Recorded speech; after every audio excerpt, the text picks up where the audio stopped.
America, Iran, Switzerland చర్చల్లో కీలక పురోగతి లభించింది. ఇరాన్ చమురు మార్కెట్స్ లోకి రావడానికి అడ్డంకులు తొలగాయి.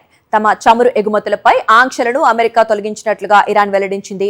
ఇక తొలి విడత చర్చల అనంతరం ఇరాన్ విదేశాంగ మంత్రి అబ్బాస్ అరాగ్జీ ఎక్స్ వేదికగా ఈ విషయాన్ని ప్రకటించారు.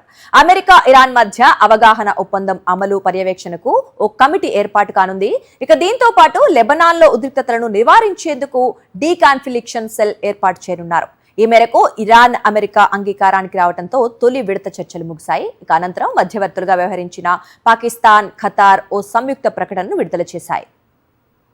అమెరికా అధ్యక్షుడు డొనాల్డ్ ట్రంప్ హెచ్చరికల నేపథ్యంలో కేవలం 80 నిమిషాల చర్చల అనంతరం ఇరాన్ ప్రతినిధి బృందం సమావేశం నుంచి వెళ్లిపోవటం, ఫోటో సెషన్ నుంచి ఇరాన్ విదేశాంగ మంత్రి అరాగ్జీ వాకౌట్ చేయడంతో చర్చలు పురోగతిపై ప్రశ్నలు తలెత్తాయి.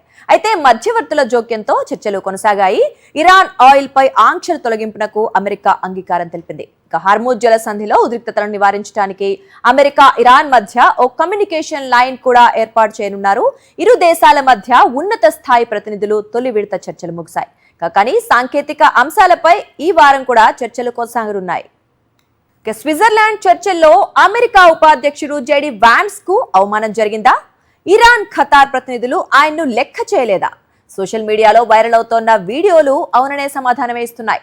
చర్చల ప్రారంభానికి ముందు గ్రూప్ ఫోటో కోసం వాన్స్ ఎదురు చూస్తూ ఉండగా ఇరాన్ విదేశాంగ మంత్రి అరాగ్జీ అస్సలు పట్టించుకోకుండా వెళ్లిపోయారు. వాకౌట్ చేస్తోన్న అరాగ్జీ వైపు వాన్స్ సీరియస్ లుక్ ఇస్తోన్న వీడియో వైరల్ గా మారింది. అంతేకాదు, గ్రూప్ ఫోటో కోసం నేతలు సమావేశమైన వేళ ఖతార్ ప్రధాని జెడి వాన్స్ ను పట్టించుకోకపోవటం చర్చనీయాంశమైంది. పాక్ ప్రధాని, ఇరాన్ విదేశాంగ మంత్రులకు హ్యాండ్ షేక్ ఇచ్చి నవ్వుతూ పలకరించిన ఖతార్ ప్రీమియర్ పక్కనే ఉన్న వాన్స్ ను అస్సలు లెక్క చేయలేదు. మరిన్ని అప్డేట్స్ కోసం ఛానల్ ను సబ్స్క్రైబ్ చేయండి. నోటిఫికేషన్స్ కోసం బెల్ ఐకాన్ పై క్లిక్ చేయండి.